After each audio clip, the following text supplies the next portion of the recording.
Welcome back to my channel. ನಾನು ರಮ್ಯಾ. ಇವತ್ತು ಶನಿವಾರ ಭಾನುವಾರ 2 ದಿನದ್ದು ವ್ಲಾಗ್ ಆಗಿರುತ್ತೆ. ಇವತ್ತಿನ ವಿಡಿಯೋದಲ್ಲಿ ಸ್ವಲ್ಪ ರಾಗಿ ಹಿಟ್ಟು ಅಕ್ಕಿ ಹಿಟ್ಟು ಮಾಡ್ಕೋಬೇಕಾಗಿತ್ತು. ಅದಕ್ಕೋಸ್ಕರ ಇವತ್ತು ಎರಡನ್ನೂ ಕೂಡ ವಾಶ್ ಮಾಡಿ ಟೆರೆಸ್ ಮೇಲೆ ಒಣಗಾಕಿ ಅದಾದ ನಂತರ ನಾವು ಮಿಲ್ಲಿಗೆ ಬೀಸ್ಕೊಳ್ಳೋಣ ಅಂತೇಳಿ ಇವತ್ತು ನಾವೇ ಮಾಡ್ಕೊಳ್ತಾ ಇದ್ದೀವಿ. ಸೊ ಎಲ್ಲೂ ಕೂಡ ಸ್ಕಿಪ್ ಮಾಡಿದೆ ವಿಡಿಯೋನ ಪೂರ್ತಿಯಾಗಿ ನೋಡಿ. ಇನ್ ಕೇಸ್ ವಿಡಿಯೋ ಇಷ್ಟ ಆಯಿತು ಅಂದರೆ ಪ್ಲೀಸ್ ಲೈಕ್ ಮಾಡಿ, ಶೇರ್ ಮಾಡಿ, ಕಮೆಂಟ್ ಮಾಡಿ. ಹಾಗೆ ನಮ್ಮ ಚಾನಲ್ನ ಸಬ್ಸ್ಕ್ರೈಬ್ ಮಾಡ್ಕೊಳ್ಳದೆ ನೋಡ್ತಾ ಇರೋರು ದಯವಿಟ್ಟು ಸಬ್ಸ್ಕ್ರೈಬ್ ಮಾಡ್ಕೊಂಡು ನೋಡಿ ಅಂತ ಹೇಳ್ತಾ ವಿಡಿಯೋನ ಶುರು ಮಾಡ್ತಾ ಇದ್ದೀನಿ. ಈ ನಡುವೆ ನಾನು ಸ್ವಲ್ಪ ವ್ಲಾಗ್ಗಳು ಮಾಡ್ಕೊಳ್ಳೋದಕ್ಕೆ ಆಗ್ತಾಯಿಲ್ಲ. ಅಂದರೆ ಭಾನುವಾರದ್ದು ಮಾತ್ರ ನಾನು ವ್ಲಾಗ್ನ ಶೂಟ್ ಮಾಡ್ಕೊತಿದ್ದೀನಿ ಅಷ್ಟೇ. ಇನ್ನು ನಾರ್ಮಲ್ ಡೇಸಲ್ಲಂತೂ ನನಗೆ ಯಾವುದೇ ರೀತಿ ವೀಡಿಯೋ ಮಾಡ್ಕೊಳ್ಳೋಕ್ಕೆ ಆಗ್ತಾಯಿಲ್ಲ. ಸುಮಾರು ಜನ ನನಗೆ ಕೇಳ್ತಾ ಇದ್ರಿ ಯಾಕೆ ವೀಡಿಯೋಸ್ ಆಗ್ತಾಯಿಲ್ಲ ಅಂತ. ನಾನು ಹಿಂದಿನ ವೀಡಿಯೋದಲ್ಲಿ ಹೇಳಿದ್ದೆ, ಸ್ವಲ್ಪ ಯಾಕೋ ಬೇಜಾರಾಗಿತ್ತು ಅಂತ ಹೇಳಿದ್ದೆ. ಸೊ ಎಲ್ಲರೂ ನನಗೆ ಬಂದು ಕಮೆಂಟ್ ಹಾಕಿ ಧೈರ್ಯ ಹೇಳಿದ್ದೀರಾ. ನಿಮ್ಮೆಲ್ಲರೂ ಕಮೆಂಟ್ ನೋಡಿ ನನಗೆ ತುಂಬ ಖುಷಿ ಆಯಿತು. ಇನ್ನು ಮುಂದೆ ಇನ್ನೂ ಚೆನ್ನಾಗಿ ವೀಡಿಯೋಸ್ ಮಾಡಬೇಕು ಅಂತ ಅನ್ನಿಸ್ತಾಯಿತ್ತು. ಇನ್ನು ಒಳ್ಳೊಳ್ಳೆ ಕಂಟೆಂಟ್ನ ಕೊಡೋದಕ್ಕೆ ಪ್ರಯತ್ನ ಪಡ್ತೀನಿ. ಕೆಲವೊಂದು ಸಲ ಆ ಥರ ಅನ್ನಿಸ್ಬಿಡುತ್ತೆ ಬೇಡವೇ ಬೇಡ ಅಂತ. ಸೊ ಒಂದೊಂದು ಸಲ ತುಂಬ ಖುಷಿಯಾಗಿ ನಾವು ಮಾಡ್ಕೊಂಡು ಹೋಗ್ತಾ ಇರ್ತೀವಿ. ಸೊ ಇವಾಗ ಮಾವಿನಕಾಯಿ ಕಾಲ ಆಗಿರೋದ್ರಿಂದ ಇವತ್ತು ಗಿಣಿ ಮಾವಿನಕಾಯಿ ತಂದಿದ್ರು. ಅದಕ್ಕೆ ಸ್ವಲ್ಪ ಕಟ್ ಮಾಡಿ ಸಣ್ಣ ಸಣ್ಣಕ್ಕೆ ಉಪ್ಪು ಖಾರ ಎಲ್ಲ ಹಾಕಿ ಇವತ್ತು ತಿಂತಾಯಿದ್ವಿ. ನಿಜವಾಗ್ಲೂ ತುಂಬಾ ಚೆನ್ನಾಗಿರುತ್ತೆ ಇದು. ಉಪ್ಪು ಖಾರ ಮತ್ತು ಸಕ್ಕರೆ, ಮೇಯ್ನಾಗಿ ಸಕ್ಕರೆ ಹಾಕಬೇಕು. ಲಾಸ್ಟಲ್ಲಿ ಸ್ವಲ್ಪ ಎಣ್ಣೆ ಹಾಕಿ ಮತ್ತು ಇದನ್ನೆಲ್ಲ ಚೆನ್ನಾಗಿ ಮಿಕ್ಸ್ ಮಾಡಿ ತಿಂತಾಯಿದ್ರೆ ನಿಜವಾಗ್ಲೂ ಎಷ್ಟು ಚೆನ್ನಾಗಿರುತ್ತೆ ಗೊತ್ತಾ. ನಾವು ಚಿಕ್ಕ ವಯಸ್ಸಲ್ಲಿ ಸ್ಕೂಲ್ ಬಿಟ್ಟ ತಕ್ಷಣ ಈ ರೀತಿಯಾಗಿ ರೋಡ್ ಸೈಡಲ್ಲಿ ಮಾಡ್ತಾ ನಿಂತಿರೋರು. ಸೊ ಅಲ್ಲಿ ತೊಗೊಂಡು ತಿಂತಾಯಿದ್ವಿ. 2 ರೂಪಾಯಿಗೆ ಒಂದು ಗಿಣಿ ಮಾವಿನಕಾಯಿ ಕೊಡ್ತಾಯಿದ್ರು ಅವಾಗ. ನಿಜವಾಗ್ಲೂ ಟೇಸ್ಟ್ ಅಂತೂ ಸಖತ್ತಾಗಿರ್ತಾಯಿತ್ತು. ಉಪ್ಪು ಖಾರ ಹಾಕೊಂಡು ತಿಂದರೆ ನಿಜವಾಗ್ಲೂ ನೋಡ್ತಿದ್ರೇ ಬಾಯಲ್ಲಿ ನೀರು ಬರುತ್ತೆ, ಅಷ್ಟು ಚೆನ್ನಾಗಿರುತ್ತೆ. ಆ ಮಾವಿನಕಾಯಿ ಸೀಸನ್ ಸ್ಟಾರ್ಟ್ ಆದಮೇಲೆ ಇದೇ ಫಸ್ಟು ನಾವು ತಿಂತಾ ಇರೋದು. ಸೊ ಹಾಗಾಗಿ ಇದನ್ನು ಶೇರ್ ಮಾಡಿದೆ. ನೆಕ್ಸ್ಟು ನಮ್ಮ ನವೀನವ್ರು ಇವತ್ತು ಪೈನಾಪಲ್ ಮಸಾಲೆ ತಂದಿದ್ರು. ಒಂದು ಅಂಗಡಿಲಿ ತುಂಬ ಚೆನ್ನಾಗಿ ಮಾಡ್ತಾರೆ. ಸೊ ಅಲ್ಲಿ ಯಾವಾಗಲೇ ಹೋದರೂ ನಾವು ಅಲ್ಲೇ ತಿಂತಾ ಇರ್ತೀವಿ. ಸೊ ಅದನ್ನು ಇವತ್ತು ಮನೆಗೆ ಪಾರ್ಸಲ್ ಮಾಡಿಸ್ಕೊಂಡು ಬಂದಿದ್ದರು. ನಿಜವಾಗ್ಲೂ ತುಂಬ ಅಂದರೆ ತುಂಬ ಚೆನ್ನಾಗಿರುತ್ತೆ. ಮಸಾಲೆ ಎಲ್ಲ ಹಾಕಿ ಮಾಡಿರ್ತಾರೆ. ಹಾಗೆ ಮೊಳಕೆ ಕಾಳು ಮಸಾಲೆ, ಚುರುಮುರಿ ಎಲ್ಲ ತುಂಬ ಚೆನ್ನಾಗಿ ಮಾಡ್ತಾರೆ ಅವರು. ಸೊ ತುಂಬ ಅಂದರೆ ತುಂಬ ಇಷ್ಟ ಆಗುತ್ತೆ. ನಾವು ಅಲ್ಲೇ ಹೋಗಿ ತಿಂತಾ ಇರ್ತೀವಿ ಆವಾಗ. ನೆಕ್ಸ್ಟ್ ಇವಾಗ ಸ್ವಲ್ಪ ಶಾಪ್ಗೆ ಹೋಗ್ಬೇಕಿತ್ತು ಅಂತೇಳಿ ಇವಾಗ ಬಂದಿದ್ವಿ. ಸ್ವಲ್ಪ ಉಪ್ಪಿನಕಾಯಿ ಹಾಕೋದಕ್ಕೆ ಡಬ್ಬ ಬೇಕಿತ್ತು. ಹಾಗೆ ಸ್ವಲ್ಪ ಅಕ್ಕಿ ಹಿಟ್ಟು, ಗೋಧಿ ಹಿಟ್ಟು ಮಾಡ್ಕೊಳ್ಳೋಣ ಅಂತ ಹೇಳಿದೆ ಅಲ್ಲ, ಅದಕ್ಕೋಸ್ಕರ ಬಾಕ್ಸ್ ತಗೊಳ್ಳೋಣ ಅಂತೇಳಿ ಬಂದಿದ್ದೆ. ಇಲ್ಲಿ ತುಂಬ ಚೆನ್ನಾಗಿರುತ್ತೆ ಐಟಮ್ಸ್ಗಳೆಲ್ಲ, ಕಿಚನ್ ಐಟಮ್ಸ್. ಹಾಗೆ ಜಾಡಿಗಳೆಲ್ಲ ಇದೆ, ಉಪ್ಪಿನಕಾಯಿ ಜಾಡಿ ಎಲ್ಲ. ಉಪ್ಪಿನಕಾಯಿ ಹಾಕಿ ಜಾಡಿ ತೊಗೋಬೇಕು ಅಂತಲೇ ಅಂದ್ಕೊಂಡೆ. ಸೊ ನಮ್ಮ ಮನೇಲಿ ಸ್ವಲ್ಪ ಬಾಳಿಕೆ ಬರೋಲ್ಲ, ಯಾಕೆಂದರೆ ಏನಾದರೂ ಕೈ ತಪ್ಪಿ ಬಿತ್ತು ಅಂದರೆ ಅದು ಹಾಳಾಗ್ಬಿಡುತ್ತೆ. ಹಾಗಾಗಿ ಸ್ವಲ್ಪ ಯೋಚನೆ ಮಾಡಿ ಸುಮ್ಮನೆ ಬೇಡ ಯಾಕೆ ಅಂತೇಳಿ ಪ್ಲಾಸ್ಟಿಕ್ ಡಬ್ಬನೇ ತೊಗೊಂಡೆ. ಪ್ಲಾಸ್ಟಿಕ್ ಡಬ್ಬದಲ್ಲೇ ಉಪ್ಪಿನಕಾಯಿ ಹಾಕಬೇಕು. ಸೊ ಹಾಗಾಗಿ ಸ್ಟೀಲ್ ಪಾತ್ರೆಗೆ ಹಾಕಿದ್ರೆ ಅದು ಸ್ವಲ್ಪ ಚೆನ್ನಾಗಿರಲ್ಲ ಅಂತೇಳಿ ನಾನು ಈ ಥರ ತೊಗೊಳೋದಕ್ಕೆ ಅಂತ ಬಂದಿದ್ದೆ. ನೆಕ್ಸ್ಟ್ ನಮ್ಮ ಮನೆಯವರು ಇಲ್ಲಿ ಸ್ವಲ್ಪ ಬೋಂಡ ಹಾಕೋದಕ್ಕೆ ಅಂತೇಳಿ, ಅಂದರೆ ಹೋಟೆಲ್ಗೆ ಬೇಕಾಗಿತ್ತು ಈ ಥರ ಜ್ಯುವೆಲ್ರಿ, ಅದನ್ನು ತೊಗೊಳ್ತಾ ಇದ್ದಾರೆ. ಇಲ್ಲಿ ತುಂಬ ಚೆನ್ನಾಗಿರುವಂತಹ ಐಟಮ್ಗಳು ಸಿಗುತ್ತೆ. ಅಂದರೆ ಕಾಫಿ ಮಗ್ ಆಗಿರ್ಬೋದು, ಗ್ಲಾಸ್ ಕಂಟೈನರ್ ಆಗಿರ್ಬೋದು, ಎಲ್ಲ ಸಹ ಸಿಗುತ್ತೆ. ಹಾಗೆ ಅದನ್ನೆಲ್ಲ ತೊಗೊಂಡು ಇವಾಗ ಮನೆಗೂ ಕೂಡ ಬಂದ್ವಿ. ಏನೇನು ತೊಗೊಂಡು ಬಂದೆ ಅಂತ ತೋರಿಸ್ತೀನಿ ಇವಾಗ. ಈ ರೀತಿ ಒಂದು ಜ್ಯೂಸ್ ಗ್ಲಾಸ್ ತೊಗೊಂಡೆ, ತುಂಬ ಚೆನ್ನಾಗಿತ್ತು. ಎರಡೂ ಒಂದೊಂದು ತೊಗೊಂಡೆ ಸಾಕು ಅಂತೇಳಿ. ನಮ್ಮಲ್ಲಿ ಆಲ್ರೆಡಿ ಇದೆ, ಸೆಟ್ಗಳೇ ಇದೆ. ಆದ್ರೂ ಹೋದ ಕಡೆ ಒಂದು ಹುಚ್ಚು ಅಲ್ವಾ, ಏನಾದರೂ ನೋಡ್ತು ಅಂದರೆ ಅದು ಬೇಕು, ಚೆನ್ನಾಗಿರುತ್ತೆ ಅಂತ ತೊಗೊಳ್ತೀವಿ. ಹಾಗೆ ಇವಾಗ 2 ಬಾಕ್ಸ್ ತೊಗೊಂಡಿದ್ದೀನಿ. ಅಂದರೆ ಒಂದು ಅಕ್ಕಿ ಹಿಟ್ಟಿಗೆ ಮತ್ತು ರಾಗಿ ಹಿಟ್ಟು ಮಾಡಿಸ್ಬೇಕು ಅಂತ ಹೇಳಿದಲ್ವ, ಅದಕ್ಕೆ ಅಂತೇಳಿ 2 ಬಾಕ್ಸ್ನ ತೊಗೊಂಡೆ. ಹಾಗೆ ಒಂದು ಉಪ್ಪಿನಕಾಯಿ ಮಾಡೋದಕ್ಕೆ ಅಂತೇಳಿ ಉಪ್ಪಿನಕಾಯಿ ಮಾಡೋದಕ್ಕೂ ಕೂಡ ತೊಗೊಂಡ್ವಿ. ಹಾಗೆ ಇವಾಗ ಸೀಸನ್ ಆಗಿರೋದ್ರಿಂದ, ಮಾವಿನಕಾಯಿ ಸೀಸನ್ ಆಗಿರೋದ್ರಿಂದ ಉಪ್ಪಿನಕಾಯಿ ಎಲ್ಲ ಹಾಕ್ಕೊಂಡು ಇಟ್ಕೊಂಡ್ರೆ ವರ್ಷ ಇಡೀ ನಾವು ಮನೆಯಲ್ಲೇ ಮಾಡ್ಕೊಂಡು ತಿನ್ಬೋದಲ್ವ. ಹಾಗೆ ಇದು ಬಾಕ್ಸು 5 kg ಹಿಡಿಯುತ್ತೆ ಕರೆಕ್ಟಾಗಿ. ಸೊ ಸಾಕು, ಇಷ್ಟೇ ಚಿಕ್ಕದಾಗಿದ್ದರೆ ಸಾಕಾಗುತ್ತೆ ಅಂತೇಳಿ ಇದನ್ನೇ ತೊಗೊಂಡ್ವಿ. ಇನ್ನೂ ದೊಡ್ಡದೆಲ್ಲ ಇದೆ. ಸೊ ಸಾಕು, ಚಿಕ್ಕದಾಗಿ ಇದೆ ಇಷ್ಟೇ. ಅಂದರೆ 1 ತಿಂಗ್ಳಿಗೆ ಬರುತ್ತೆ ನಮಗೆ ಇದು. ನಮ್ಮ ಮನೆಯಲ್ಲಿ ಜಾಸ್ತಿ ಮುದ್ದೆ ಇಷ್ಟಪಡಲ್ಲ. ಸೊ ಅದು ತುಂಬ ಆರೋಗ್ಯಕ್ಕೆ ಒಳ್ಳೆಯದು, ಆದರೂ ತಿನ್ನಲ್ಲ. ಇನ್ಮೇಲೆ ಜಾಸ್ತಿ ಮುದ್ದೆನೇ ಮಾಡೋಣ ಅಂತೇಳಿ ಇವತ್ತು ಈ ರೀತಿಯಾಗಿ ನಾವು ಮನೆಯಲ್ಲೇ ಮಾಡಿ ಇಟ್ಕೊಂಡ್ರೆ ಒಳ್ಳೇದಲ್ವಾ, ತುಂಬ ಆರೋಗ್ಯ ದೃಷ್ಟಿಲಿ ಕೂಡ ತುಂಬ ಒಳ್ಳೆಯದು. ಸೊ ಹಾಗಾಗಿ ನಾವು ಮನೆಯಲ್ಲೇ ಮಾಡ್ಕೊಳ್ತಿದ್ದೀವಿ. ಹಾಗೆ ಈಗ ಸಬ್ಜಾ ಸೀಡ್ಸು ಹಾಗೆ ಬಾದಾಮ್ ಗೋಂದನ್ನ ತೊಗೊಂಡು ಬಂದಿದ್ವಿ. ಇದು ತುಂಬ ತಂಪು ಅಂತ ಹೇಳ್ತಾರೆ. ಸೊ ನಾವು ಇದು ಒಂದು ಸಲನೂ ತಿಂದೇ ಇರಲಿಲ್ಲ. ಸೊ ನಮ್ಮ ಪಕ್ಕದ ಮನೆಯವರೆಲ್ಲ ಹೇಳ್ತಾಯಿದ್ರು ತುಂಬ ಒಳ್ಳೇದದು, ಹೀಟಿಗೆ ತುಂಬ ಒಳ್ಳೇದದು, ಅಂದರೆ ಅದನ್ನೆಲ್ಲ ಸೇವಿಸ್ತಾ ಇರಬೇಕು ಈ ಬೇಸಿಗೆ ಕಾಲದಲ್ಲಿ ಅಂತೆಲ್ಲ ಹೇಳ್ತಾಯಿದ್ರು. ಹಾಗೆ ತುಂಬ ಇನ್ಸ್ಟಾಗ್ರಾಮಲ್ಲೂ ಕೂಡ ನೋಡ್ತಾನೆ ಇದ್ವಿ.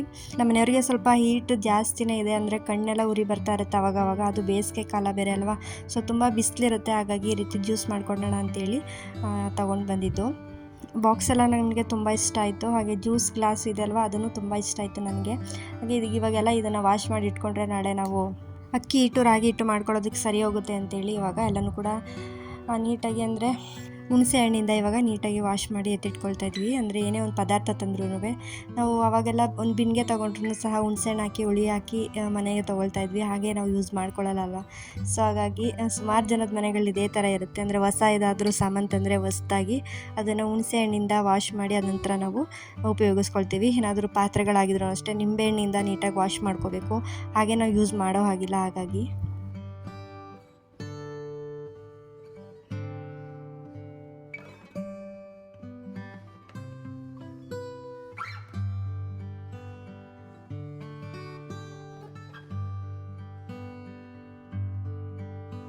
ಇವಾಗ ರಾತ್ರಿ ಊಟಕ್ಕೆ ಅಂತೇಳಿ ಮಾವಿನಕಾಯಿ ಚಿತ್ರಾನ್ನ ಮಾಡ್ಕೊಂಡಿದ್ವಿ.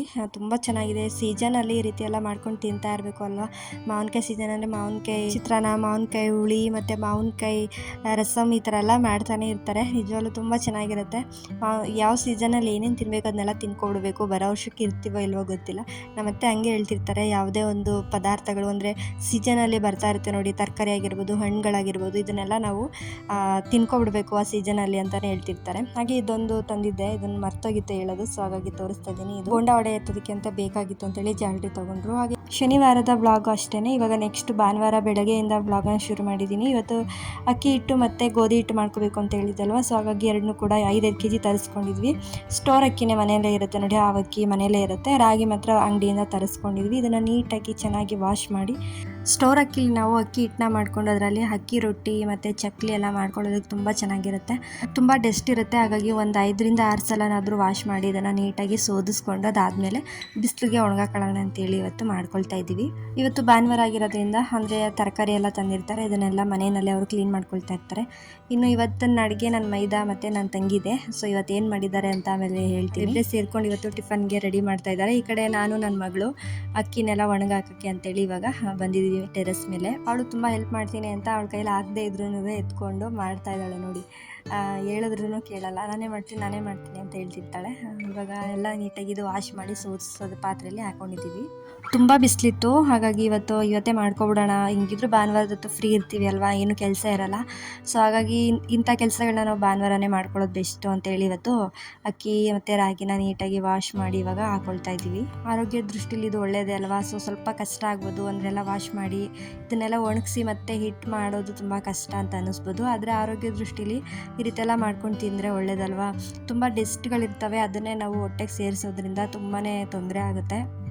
ರಾಗಿಲೂ ಅಷ್ಟೇ ತುಂಬ ಕೊಳೆ ಇತ್ತು, ಫೈನ್ ರಾಗಿನೇ. ಸೊ ಎಲ್ಲ ನಾವು ಅಂದರೆ ಒಂದಿರ್ತಾರೆ ನೋಡಿ, ಅಂದರೆ ಕಲ್ಲು ಮಣ್ಣು ಏನಿರಲ್ಲ, ಫೈನ್ ರಾಗಿನೇ. ಆದ್ರೂ ಸಹ ಒಂದು ಸಲ ತೊಳೆದ್ಬಿಟ್ಟು ಒಣಗಿಸಿ ಮಾಡ್ಕೊಳ್ಳೋದು ಬೆಟರ್ ಅಲ್ವಾ. ಸೊ ಹಾಗಾಗಿ ಇವತ್ತು ಮಾಡ್ಕೊಳ್ತಾ ಇದ್ದೀವಿ. ನನ್ನ ಮಗಳು ಅಷ್ಟೇ ಬಂದು ಅವಳೇ ನಾನೇ ಮಾಡ್ತೀನಿ ಅಂದ್ಕೊಂಡು, ಅವಳಿಗೆ ತುಂಬ ಇಷ್ಟ ಈ ರೀತಿ ಕೆಲಸ ಮಾಡೋದು. ನೀರಲ್ಲಿ ಕೈ ಹಾಕೊಂಡು ಮಾಡೋದಂದರೆ ಇನ್ನೂ ಇಷ್ಟ.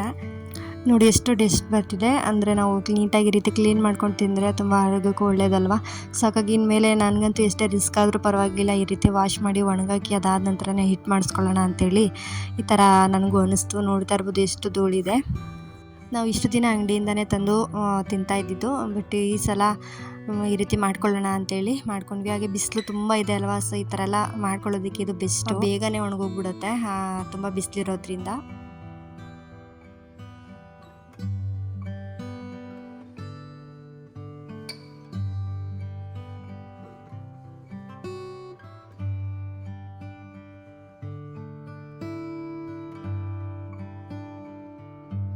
ಈಗ ರಾಗಿನೂ ಕೂಡ ಕ್ಲೀನ್ ಮಾಡ್ಕೊಂಡಿದ್ದಾಯಿತು. ಒಂದು ಸೋಸು ಪಾತ್ರೆಗೆ ಹಾಕಿ ಒಂದು 5 ನಿಮಿಷ ಬಿಟ್ಟಿದ್ವಿ.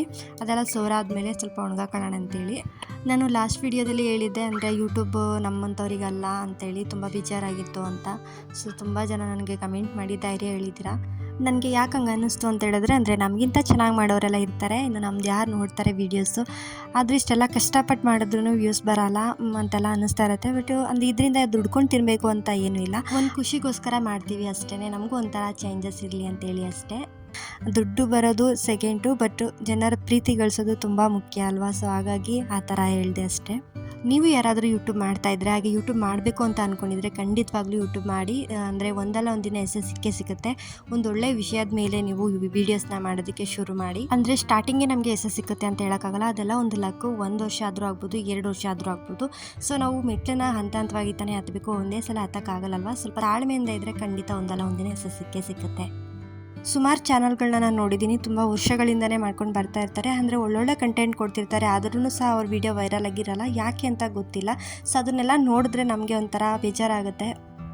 ಸಾಕಷ್ಟು ಜನ ಹೆಣ್ಮಕ್ಳಿಗೆ ಹೊರಗಡೆ ಹೋಗಿ ದುಡಿಯೋ ಅವಕಾಶ ಇರಲ್ಲ. ಹಾಗಾಗಿ ಮನೆಯಲ್ಲೇನಾದರೂ ಮಾಡಬೇಕು ಅಂತ ಪ್ರಯತ್ನ ಪಡ್ತಾ ಇರ್ತಾರೆ. ಸೊ ಎಲ್ಲರೂ ಒಂದಲ್ಲ ಒಂದು ಕಷ್ಟಪಡ್ತಾನೆ ಇರ್ತಾರೆ. ಎಲ್ಲ ಹೆಣ್ಮಕ್ಳಿಗೂ ಕೂಡ ಒಂದು ಆಸೆ ಇದ್ದೇ ಇರುತ್ತೆ, ನಾನು ಸಹ ಮನೇಲೇ ಕೂತು ಅರ್ನಿಂಗ್ಸ್ ಮಾಡಬೇಕು ಅಂತೇಳಿ. ಸೊ ಎಲ್ರಿಗೂ ಅವಕಾಶ ಸಿಕ್ಕಲ್ಲ. ಸೊ ಹಾಗಾಗಿ ಇಂತಹ ಒಂದು ವೆಬ್ಸೈಟ್ ಮೂಲಕ ಏನಾದರೂ ಅರ್ನಿಂಗ್ಸ್ ಮಾಡಬೇಕು ಅಂತ ಕನಸಿರುತ್ತೆ ಅಲ್ವಾ. ಸೊ ಹಾಗಾಗಿ ಹೇಳಿದೆ. ಇಲ್ಲಿ ಬಂದು ನೋಡಿದ್ರೆ ನನ್ನ ಮೈದಾ ಮತ್ತು ನನ್ನ ತಂಗಿ ಇಬ್ಬರೂ ಕೂಡ ಇಲ್ಲೇ ಅವರು ಟಿಫನ್ಗೆ ರೆಡಿ ಮಾಡ್ತಾಯಿದ್ರು.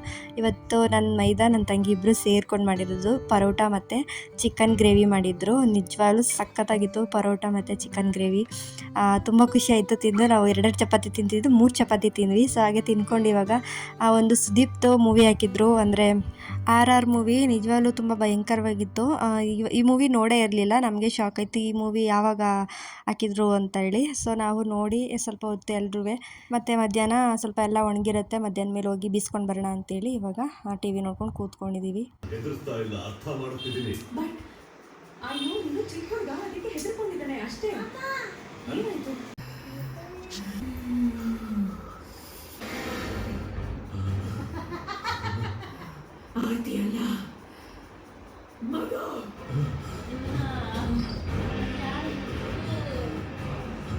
ಸೊ ಇವಾಗ ಮೂವಿ ನೋಡ್ಕೊಂಡು ಮಧ್ಯಾಹ್ನ ಆಗಿತ್ತು. ಮಧ್ಯಾಹ್ನ ತನಕ ಎಲ್ಲ ಚೆನ್ನಾಗಿ ನೀಟಾಗಿ ಒಣಗೋಗಿತ್ತು ಅಕ್ಕಿ ಮತ್ತು ರಾಗಿ. ಇದನ್ನು ಬಾಕ್ಸ್ಗೆ ಹಾಕ್ಕೊಂಡು ಹಂಗೆ ಡೈರೆಕ್ಟಾಗಿ ಹೋಗಿ ಅಲ್ಲೇ ಬೀಸ್ಕೊಬಂದ್ಬಿಡೋಣ ಇವತ್ತೇ, ಈ ಕೆಲಸನೂ ಮುಗ್ದೋಗ್ಲಿ ಅಂತೇಳಿ ಇವಾಗ ಮತ್ತೆ ಇದನ್ನೆಲ್ಲ ಒಂದು ಬಾಕ್ಸ್ಗೆ ಹಾಕ್ಕೊಳ್ತಾ ಇದ್ದೀನಿ. ಬೇಸಿಗೆಗಾಲದಲ್ಲಿ ಚೆನ್ನಾಗಿರುತ್ತೆ ಅಲ್ವ, ತುಂಬ ಬಿಸಿಲಿರುತ್ತೆ. ಇಂಥ ಟೈಮಲ್ಲಿ ಸಂಡಿಗೆ ಆಗಿರ್ಬೋದು, ಹಾಗೆ ಹಪ್ಪಳಗಳು ಈ ಥರ ಎಲ್ಲ ಮಾಡಿ ಇಟ್ಕೊಂಡು ಸ್ಟೋರ್ ಮಾಡಿ ಇಟ್ಕೊಂಡ್ರೆ ವರ್ಷ ಇಡೀ ನಾವು ತಿನ್ಬೋದು. ಸೊ ಈ ಥರ ಬಿಸಿಲಿದ್ದಾಗ ನಾವು ಈ ರೀತಿ ಎಲ್ಲ ಒಣಗಿಸಿ ಈ ರೀತಿ ಎಲ್ಲ ಹಸಿಟ್ಟುಗಳನ್ನ ಮಾಡಿ ಇಟ್ಕೊಂಡ್ರೆ ಒಳ್ಳೆಯದು ಅಂತೇಳಿ ಮಾಡ್ಕೊಂಡ್ವಿ. ಹಾಗೆ ಇವಾಗ ಎಲ್ಲನೂ ಕೂಡ ಪ್ಯಾಕ್ ಮಾಡಿಕೊಂಡು ಮಿಲ್ಲಿಗೆ ಹೋಗಿ ಬೀಸ್ಕೊಂಡು ಬರ್ತೀವಿ.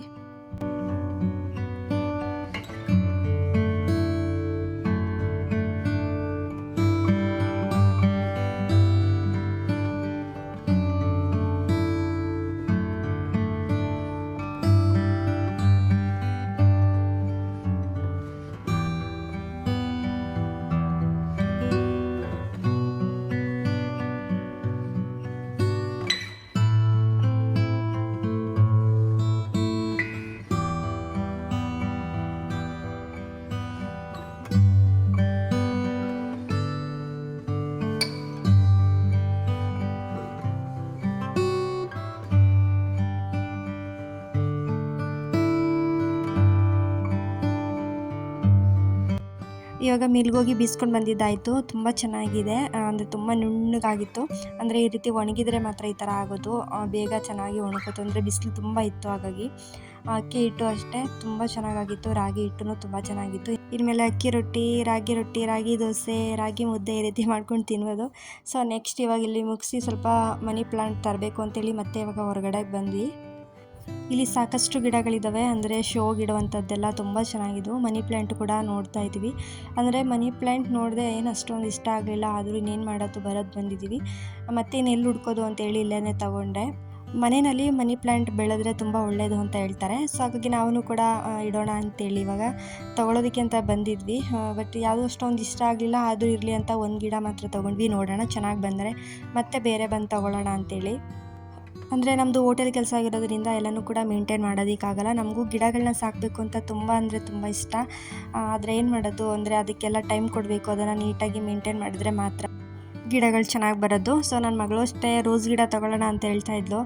ಅಂದರೆ ಇಲ್ಲಿ ನಮ್ಮ ಮನೆ ಮುಂದೆ ಇಡೋದಕ್ಕೆ ಸ್ವಲ್ಪ ಜಾಗಗಳಿಲ್ಲ, ಅಂದರೆ ಎಲ್ಲ ಹೋಟೆಲ್ದು ಸಾಮಾನುಗಳಿರುತ್ತೆ. ಹಾಗಾಗಿ ಬೇಡಮ್ಮ ಇನ್ನೊಂದ್ಸಲಿ ತಗೊಳ್ಳೋಣ ಅಂತೇಳಿ ಬಂದ್ವಿ. ಏನೋ ಒಂದು ಪ್ಲ್ಯಾನ್ ಇದೆ, ಬಟ್ ಆ ರೀತಿ ಆಗುತ್ತೆ ಅಲ್ವ ನೋಡೋಣ ಮುಂದೆ. ಆ ಥರ ಏನಾರು ಆದರೆ ಮತ್ತೆ ಜಾಸ್ತಿ ಗಿಡಗಳನ್ನ ತೊಗೊಂಡೋಗಿ ಇಟ್ಕೊಳ್ಳೋಣ ಅಂತೇಳಿ ಬಂದ್ವಿ. ನನಗೆ ಇಲ್ಲಿ ಎಲ್ಲ ಗಿಡಗಳು ತುಂಬ ಇಷ್ಟ ಆಯಿತು. ಶೋಗಿಡ್ತಾರೆ ನೋಡಿ, ಆ ಗಿಡಗಳೆಲ್ಲ ತುಂಬ ಇದ್ವು. ಅಂದರೆ ಅದನ್ನೆಲ್ಲ ತಂದರೆ ಅದಕ್ಕೆ ಅಂತ ಟೈಮ್ ಕೊಡಬೇಕು, ಮೇಂಟೆನೆನ್ಸ್ ಚೆನ್ನಾಗಿ ಮಾಡಬೇಕು, ಮತ್ತು ನೋಡ್ಕೊಳ್ಳೋದಕ್ಕೆಲ್ಲ ಆಗಲ್ಲ ಅಲ್ವಾ. ಸೊ ಹಾಗಾಗಿ ತೊಗೊಳಕ್ಕಾಗಲಿಲ್ಲ.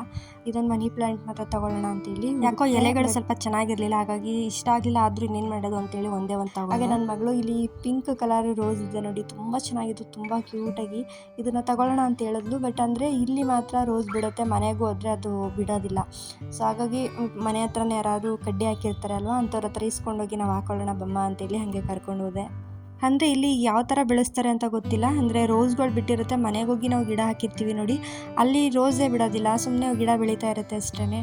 ಆ ಥರ ಆಗಿಬಿಡುತ್ತೆ. ಹಾಗೆ ದಾರಿಯಲ್ಲಿ ಬರ್ತಾ ಇವಾಗ ಜ್ಯೂಸ್ ಕುಡ್ಕೊಂಡು ಹೋಗೋಣ ಅಂತೇಳಿ, ತುಂಬ ಬಿಸಿಲಿತ್ತಲ್ವ, ಹಾಗೆ ಜ್ಯೂಸ್ ಕುಡ್ಕೊಂಡು ಇವಾಗ ಮನೆಗೆ ಹೋಗ್ತಾ ಇದ್ವಿ. ಹಾಗೆ ಮನೆಗೆ ಹೋಗ್ತಾ ದಾರಿನಲ್ಲಿ ತಾಟಿ ನಿಂಗು ಅಂತ ಹೇಳ್ತಾರೆ ನೋಡಿ, ಅದು ದಾರಿಲಿ ಮಾರ್ತಾಯಿದ್ರು. ಅದನ್ನು ತೊಗೊಂಡೋಗೋಣ ಅಂತೇಳಿ ಅಲ್ಲಿ ಕೇಳಿದ್ವಿ. ಎಲ್ಲ ಖಾಲಿ ಆಗಿಬಿಟ್ಟಿತ್ತು, ಲಾಸ್ಟ್ ಸ್ವಲ್ಪ ಇತ್ತು, ನಮಗೇನೆ ಕೊಟ್ಟರು ಅದನ್ನು.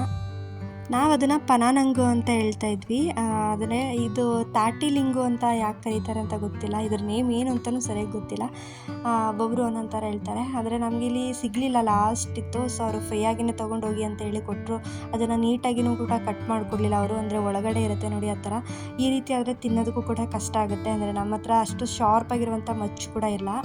ಇವರೇ ಕಟ್ ಮಾಡಿಕೊಡ್ತಾರೆ ನೋಡಿ, ಅದು ಚೆನ್ನಾಗಿರುತ್ತೆ. ಸೊ ಕೇಳಿದ್ದಕ್ಕೆ ಅವರು ಇಲ್ಲ ಹಾಗೆ ಸ್ಪೂನಲ್ಲಿ ತಿನ್ಕೊಳ್ಳಿ ಚೆನ್ನಾಗಿರುತ್ತೆ ಅಂತ ಹೇಳಿದ್ರು. ನಮಗೆ ದುಡ್ಡೇ ಬೇಡ ಅಂತ ಹೇಳಿದ್ರು, ಆದ್ರೂ ಕೂಡ ನಾವು ದುಡ್ಡು ಕೊಟ್ಬಿಟ್ಟು ತೊಗೊಂಡು ಬಂದ್ವಿ. ಹಾಗೆ ಮನಿ ಪ್ಲ್ಯಾಂಟು ಅಷ್ಟೇ ಈ ಥರ ಇತ್ತು, ಇದನ್ನು ಕೂಡ ತೊಗೊಂಡು ಬಂದೆ. ಹಾಗೆ ಒಂದು ಇದಕ್ಕೆ ಪಾಟಲ್ಲಿ ಹಾಕೋಣ ಅಂತೇಳಿ ಪಾಟ್ ಕೂಡ ತೊಗೊಂಡು ಬಂದೆ, ಅಂದರೆ ನೀರಲ್ಲೂ ಸಹ ಬೆಳೆಯುತ್ತೆ ಇದು. ಅದ್ರ ಪಾಟ್ ಇರಲಿ ಅಂತೇಳಿ ಸ್ವಲ್ಪ ಇದರಲ್ಲೇ ಬೆಳೆಸೋಣ. ಅದಾದ ನಂತರ ನಾವು ಗ್ಲಾಸಲ್ಲಿ ಹಾಕಿಡೋಣ ಅಂತೇಳಿ, ಅಂದರೆ ಬಾಟಲ್ ಇರುತ್ತಲ್ವ ಅದರಲ್ಲಿ ಹಾಕಿಟ್ಟು ತುಂಬ ಚೆನ್ನಾಗಿ ಕಾಣಿಸುತ್ತೆ. ಹಾಗೆ ತಾಟಿಲಿಂಗು ನೋಡಿ ಈ ರೀತಿ ಇತ್ತು, ಅಂದರೆ ತುಂಬ ಕಷ್ಟ ಆಯಿತು ತಿನ್ನೋದಕ್ಕೆ, ನಮಗೆ ತಿಂದಂಗೆ ಆಗಲಿಲ್ಲ ಹೇಳಬೇಕು ಅಂದರೆ. ಇದನ್ನು ನೀಟಾಗಿ ಕಟ್ ಮಾಡಿ ಕೊಡ್ತಾರೆ ನೋಡಿ, ಅದು ಚೆನ್ನಾಗಿರುತ್ತೆ. ಈ ರೀತಿಲಿ ನಮಗೆ ಅಲ್ಲಿ ಹಣ್ಣೇ ಸಿಗಲ್ಲ ಹೇಳಬೇಕು ಅಂತ ಹೇಳಿದ್ರೆ, ಒಂದೇ ಒಂದು ಹಣ್ಣು ಈ ರೀತಿ ಸಿಕ್ತು. ಬಟ್ ಇದು ಮಿಕ್ಕಿದ್ದು ಯಾವುದೂ ನಾವು ಬಿಚ್ಚೋಕ್ಕಾಗಲಿಲ್ಲ, ಅಂದರೆ ಮಚ್ಚಿರಬೇಕು ಶಾರ್ಪಾಗಿರುವಂಥದ್ದು, ಅಂದರೆ ಏನು ಅಷ್ಟು ಚೆನ್ನಾಗೂ ಇರಲಿಲ್ಲ. ಅದಕ್ಕೆ ಅವರು ಫ್ರೀಯಾಗೆ ತೊಗೊಂಡೋಗಿ ಅಂತ ಕೊಟ್ಟಿದ್ದು ಅನಿಸುತ್ತೆ. ಸೊ ಆದರೂ ನಮಗೆ ಯಾಕೆ ಬೇಕು ಅಂತೇಳಿ, ಅಂದರೆ ಪಾಪ ಅವರು ಬಿಸಿಲಲ್ಲಿ ಕೆಲಸ ಮಾಡ್ತಿರ್ತಾರೆ ಅಂತೇಳಿ ನಮ್ಮ ಮನೆಯವ್ರಿಗೂ ದುಡ್ಡು ಕೊಟ್ಬಿಟ್ಟು ನಾವು ಇದನ್ನು ತೊಗೊಂಡು ಬಂದ್ವಿ. ನೋಡಿ ಎಷ್ಟು ಚೆನ್ನಾಗಿದೆ, ನಿಜವಾಗ್ಲೂ ಒಂಥರ ತುಂಬ ಇಷ್ಟಪಡ್ತಾರೆ ಇದನ್ನು. ನನ್ನ ತಂಗಿಗಂತೂ ತುಂಬ ಅಂದರೆ ತುಂಬ ಇಷ್ಟ. ಸೊ ಈಗ ನೆಕ್ಸ್ಟ್ ಸಂಜೆಗೆ ಮುದ್ದೆ ಮಾಡ್ಕೊಳ್ಳೋಣ ಅಂತೇಳಿ, ರಾಗಿ ಹಿಟ್ಟು ಮಾಡಿಸಿದ್ವಲ್ವ ಅದರಿಂದನೇ ಮಾಡೋಣ ಅಂತೇಳಿ ಇವಾಗ ಮಾಡ್ಕೊಳ್ತಾ ಇದ್ದೀನಿ. ಎಲ್ರಿಗೂ ಗೊತ್ತಿರುತ್ತೆ ರಾಗಿ ಮುದ್ದೆ ಹೇಗೆ ಮಾಡೋದು ಅಂತೇಳಿ, ಇದನ್ನು ಏನೋ ಹೇಳೋ ಅವಶ್ಯಕತೆ ಇಲ್ಲ ಅಂತ ಅನ್ಕೋತೀನಿ. ಸೊ ತುಂಬ ನುಣ್ಣಗಿತ್ತು ಹಿಟ್ಟು, ನಮಗೆ ಅಂದರೆ ಒಂದೇ ಮಾಡೋ ಅವಶ್ಯಕತೆನೇ ಇಲ್ಲ, ಅಷ್ಟು ಚೆನ್ನಾಗಿತ್ತು. ಸೊ ಹಾಗೆ ಹಾಕ್ಕೊಂಡೆ. ಹಾಗೆ ನಾವು ಮುದ್ದೆ ಮಾಡಬೇಕಾದ್ರೆ ಅನ್ನನೇ ಆ್ಯಡ್ ಮಾಡ್ತೀವಿ. ನೀವು ಅನ್ನ ಆ್ಯಡ್ ಮಾಡಿ ಮುದ್ದೆ ಮಾಡ್ತೀರಾ ಅಂತ ಹೇಳಿ ಕಮೆಂಟ್ ಬಾಕ್ಸಲ್ಲಿ ತಿಳಿಸಿ. ಅಂದರೆ ಒಬ್ಬೊಬ್ಬರು ಒಂದೊಂದು ಥರ ಮಾಡ್ತಾರೆ. ನಮ್ಮ ಮನೆಯಲ್ಲಿ ಅನ್ನ ಹಾಕಿ ಮಾಡಿದ್ರೇ ಇಷ್ಟಪಡೋದು, ಹಾಗೆ ಮುದ್ದೆ ಮಾಡಿಕೊಟ್ರೆ ಇಷ್ಟ ಆಗಲ್ಲ ಅವ್ರಿಗೆ. ಸೊ ಹಾಗಾಗಿ ಸ್ವಲ್ಪ ಅನ್ನನ ಆ್ಯಡ್ ಮಾಡಿ ಈ ರೀತಿ ಮುದ್ದೆ ಮಾಡ್ಕೊಳ್ತೀನಿ. ಡೈಲಿ ಮುದ್ದೆ ತಿಂತಾ ಇರಬೇಕು, ಆವಾಗಲೇ ತುಂಬಾ ಆರೋಗ್ಯಕ್ಕೆ ಒಳ್ಳೆಯದು. ಸೊ ನಮ್ಮ ಮನೇಲಿ ಅಂದರೆ ಮುದ್ದೆ ಜಾಸ್ತಿ ಇಷ್ಟಪಡಲ್ಲ, ಹಾಗಾಗಿ ನಾವು ಜಾಸ್ತಿ ಮುದ್ದೆನೇ ಮಾಡೋಕ್ಕೆ ಹೋಗ್ತಾ ಇರಲಿಲ್ಲ. ಇನ್ಮೇಲಿಂದ ಮುದ್ದೆ ಮಾಡೋಣ ಅಂತೇಳಿ ಇವಾಗ ಮಿಲ್ ಮಾಡಿಸ್ಕೊಂಡು ಬಂದಿದ್ದಾಯಿತು. ಮುದ್ದೆನೂ ಸಹ ತುಂಬ ಚೆನ್ನಾಗಾಗಿತ್ತು. ಮುದ್ದೆ ಮಾಡಬೇಕಾದ್ರೆ ನಾವು ಸ್ವಲ್ಪ ತುಪ್ಪನ ಸೇರಿಸಿ ಚೆನ್ನಾಗಿ ಮುದ್ದೆನ ತೊಳಿಸ್ಕೊಂಡು ಅದಾದ ನಂತರ ಉಂಡೆ ಕಟ್ಕೊಂಡ್ರೆ ತುಂಬ ಚೆನ್ನಾಗಿ ಬರುತ್ತೆ. ತಿನ್ನೋಕ್ಕೂ ಸಹ ತುಂಬ ಚೆನ್ನಾಗಿರುತ್ತೆ ತುಪ್ಪ ಹಾಕಿರೋದ್ರಿಂದ. ಸೊ ನಮ್ಮ ಮನೇಲಿ ಸ್ವಲ್ಪ ಗಟ್ಟಿಯಾಗಿ ಮಾಡ್ಕೊಳ್ತೀವಿ, ಅಷ್ಟು ತೆಳ್ಳನೂ ಇರಲ್ಲ, ತುಂಬ ಗಟ್ಟಿಯೂ ಇರಲ್ಲ. ಸೊ ಮೀಡಿಯಮ್ ಆಗಿ ಇರಬೇಕು. ತುಂಬ ತೆಳ್ಳ ಆದ್ರೂ ಸಹ ತಿನ್ನೋದಕ್ಕೆ ಒಂಥರ ಮಾಡ್ಕೊಳ್ತಾರೆ. ಹಾಗೆ ತುಂಬ ಗಟ್ಟಿ ಮಾಡಿದ್ರೂ ಸಹ ಅಂದರೆ ನುಂಗ್ಲಿಕ್ಕೆ ಕಷ್ಟ ಆಗುತ್ತೆ. ಮಕ್ಕಳಿಗಂತೂ ಮುದ್ದೆ ಅಂದರೆ ಆಗೋದೇ ಇಲ್ಲ, ಮುದ್ದೆ ಹೇಳಿದ್ರೆ ಮುಖ ಮುರಿತಾರೆ, ಅಷ್ಟು ಇದು ಮಾಡ್ತಾರೆ. ಇನ್ಮೇಲೆ ಡೈಲಿ ಮುದ್ದೆ ಮಾಡಿ ಅಭ್ಯಾಸ ಮಾಡಬೇಕು. ನಮಗೆ ಸುಮಾರು ಜನ ಹೇಳ್ತಾನೆ ಇರ್ತಾರೆ ಮುದ್ದೆ ತಿಂದರೆ ಆರೋಗ್ಯಕ್ಕೆ ಒಳ್ಳೆಯದು ಅಂತೇಳಿ. ಸೊ ಮಕ್ಳಿಗೂ ಸಹ ಮುದ್ದೆ ಕೊಟ್ಟರೆ ತುಂಬ ಒಳ್ಳೆಯದು. ಇವಾಗಿಂದನೇ ಅವ್ರಿಗೆ ಅಭ್ಯಾಸ ಮಾಡಿಸಿದ್ರೆ ಅವರು ಮುಂದೆ ಅಭ್ಯಾಸ ಆಗುತ್ತೆ ಅವರಿಗೆ ಮುದ್ದೆ ತಿನ್ನೋದಕ್ಕೆ ಅಂತೇಳಿ. ಈ ರೀತಿ ಮಾಡಿಕೊಡೋಣ ಅಂತೇಳಿನೇ ಮಾಡಿಸ್ಕೊಂಡು ಬಂದಿದ್ದೀವಿ ಇವತ್ತು. ಮುದ್ದೆಗೆ ಇವತ್ತು ಚಿಕನ್ ಸಾಂಬಾರು ಮಾಡ್ಕೊಂಡಿದ್ವಿ. ತುಂಬ ಅಂದರೆ ತುಂಬ ಚೆನ್ನಾಗಾಗಿತ್ತು ಸಾಂಬಾರನ್ನು ಸಹ. ಆದರೆ ಇದ್ರ ರೆಸಿಪಿನ ಶೇರ್ ಮಾಡಲಿಲ್ಲ, ಆಲ್ರೆಡಿ ನಾನು ಶೇರ್ ಮಾಡಿದ್ದೀನಿ ಚಿಕನ್ ಸಾಂಬಾರೆಲ್ಲ. ಸೊ ಹಾಗೆ ಇವತ್ತು ಮುದ್ದೆ ಮತ್ತು ಕೋಳಿ ಸಾಂಬಾರು ತುಂಬ ಚೆನ್ನಾಗಿತ್ತು ಊಟ. ಸ್ವಲ್ಪ ಸಾಂಬಾರನ್ನ ತೆಳುವಾಗಿಯೇ ಮಾಡ್ಕೊಳ್ತೀವಿ ಈ ರೀತಿ ಮುದ್ದೆ ಮಾಡಿದಾಗ, ತುಂಬ ಚೆನ್ನಾಗಿರುತ್ತೆ. ಸೊ ನಿಮ್ಗೆ ಯಾರಿಗೆ ಮುದ್ದೆ ಅಂದರೆ ತುಂಬ ಇಷ್ಟ ಅಂತೇಳಿ ಕಮೆಂಟ್ ಬಾಕ್ಸಲ್ಲಿ ತಿಳಿಸಿ. ಹಾಗೆ ಇವತ್ತು ಪರಂಗಿ ತೊಗೊಂಡು ಬಂದಿದ್ದರು, ಇದನ್ನು ಕೂಡ ಕಟ್ ಮಾಡಿ ಎಲ್ಲ ತಿಂದ್ವಿ. ಮಕ್ಕಳಿಗಂತೂ ತುಂಬ ಒಳ್ಳೆಯದು, ಪರಂಗಿನ ಕೊಡ್ತಾ ಇರಬೇಕು ಅವಾಗವಾಗ. ಪರಂಗಿನ ಬೆಳಗ್ಗೆ ಹಾಲೊಟ್ಟಲ್ಲಿ ತಿಂದರೆ ತುಂಬಾ ಒಳ್ಳೆಯದು ಅಂತ ಹೇಳ್ತಾರೆ. ಸೊ ಹಾಗಾಗಿ ಮಕ್ಕಳಿಗೆ ಬೆಳಗ್ಗೆ ಟೈಮಲ್ಲಿ ಕೊಡಿ, ತುಂಬ ಒಳ್ಳೆಯದು. ನಮ್ಮನೇಲಂತೂ ಆವಾಗವಾಗ ತರ್ತಾನೆ ಇರ್ತಾರೆ. ಸೊ ನಮಗಂತೂ ತುಂಬಾ ಇಷ್ಟ ಈ ಫ್ರೂಟ್ಸ್ ಅಂದರೆ. ಅಂಗಡಿನಲ್ಲಿ ಉಪ್ಪು ಖಾರ ಹಾಕಿ ಕೊಡ್ತಾರೆ ನೋಡಿ, ಅದು ತುಂಬ ಚೆನ್ನಾಗಿರುತ್ತೆ. ಸೊ ಇದಾಗಿತ್ತು ಇವತ್ತಿನ ದಿನ. ಯಾರೆಲ್ಲ ಕೊನೆಯವರೆಗೂ ವಿಡಿಯೋ ನೋಡಿದ್ದೀರಾ ಎಲ್ರಿಗೂ ಥ್ಯಾಂಕ್ ಯು ಸೋ ಮಚ್. ಇದೇ ಥರ ಸಪೋರ್ಟ್ ಮಾಡಿ ಅಂತ ಹೇಳ್ತಾ ಮುಂದಿನ ವಿಡಿಯೋದಲ್ಲಿ ಸಿಗ್ತೀನಿ. Thank you for watching.